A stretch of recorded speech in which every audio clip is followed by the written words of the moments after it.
Saldico, spotted, papuntang Spain matapos mag-Singapore, US. Aba, pagala-gala lang ha. Kaya akalain mo ba naman ito ang matindi?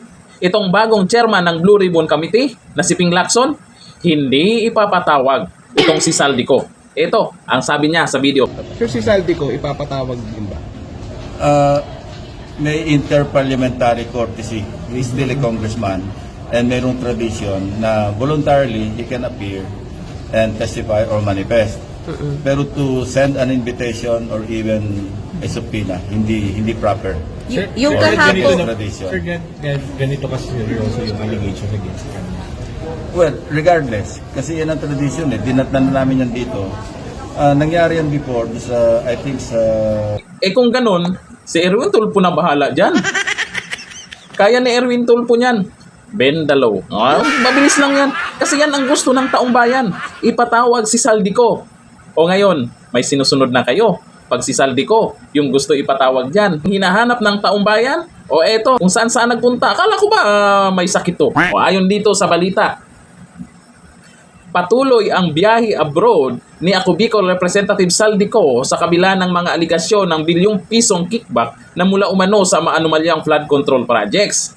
Ayon sa ulat ng politiko sa Madrid, Spain ang susunod na destinasyon ng dating House Appropriations Chair. Sarap buhay gala-gala lang Batay sa flight records, lumipad ang kongresista mula Dubai nitong Miyerkules 8 ng umaga at nakatakdang lumapag sa Madrid bandang alas 7 ng gabi oras sa Maynila. Hindi rin ito ang una niyang trip sa abroad nitong mga nakaraang linggo.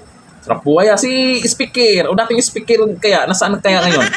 Nakuha ng politiko ang kopya ng kanyang visit pass mula sa Singapore Immigration noong Setyembre 16 na may visa hanggang October 16. Lumabas din sa travel records ng United States Customs ang border protection na bumisita siya sa New York City mula August 26 hanggang September 13. Ayan na. Yung galit na galit dyan. At ito naman yung sinasabi ng iba ay hindi nila imbitahan yan. Alam na. Klarong-klaro na. Ito ay sa kabila ng ilang ulit na niyang pagkakadawit sa investigasyon ng Senate Blue Ribbon Committee sa mga umano'y anomalya sa infrastructure projects. Ayon kay dating Department of Public Works and Highways or DPWH, Bulacan District Engineer Henry Alcantara, tumanggap umano si Ko ng 20 hanggang 25% kickback mula sa flood control projects. Pero sa tingin ko, hindi lang siya mag-isa dyan. Merong kasama yan.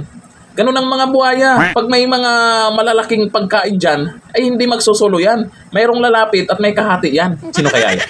Ibinunyag din ng dating DPW's Assistant District Engineer Bryce Hernandez na siya mismo ang naghatid ng halos 1 billion pesos cash na isinilid sa 20 maleta at isinakay sa ilang van bago iabot sa tauhan ng kongresista.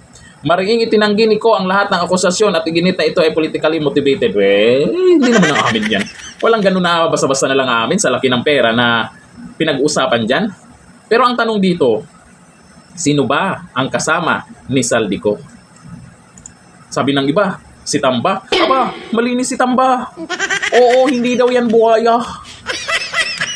Yung pumerma ng budget, malinis daw yan. Gawin pang ang bayani yan. Yung pumerma ng budget. Naku. Sa bagay, meron ng social media.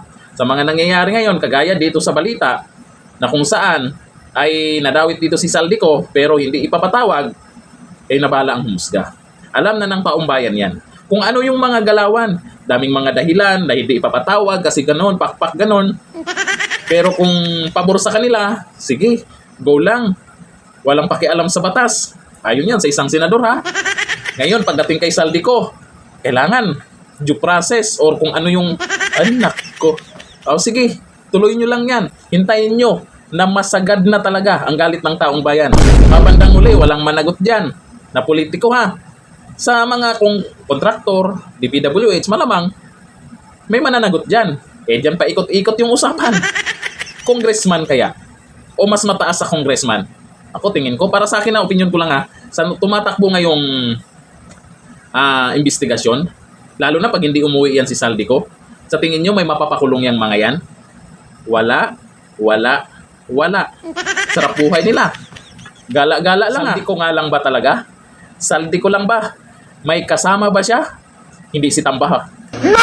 Hanggang dito na lang, thank you. Bye-bye.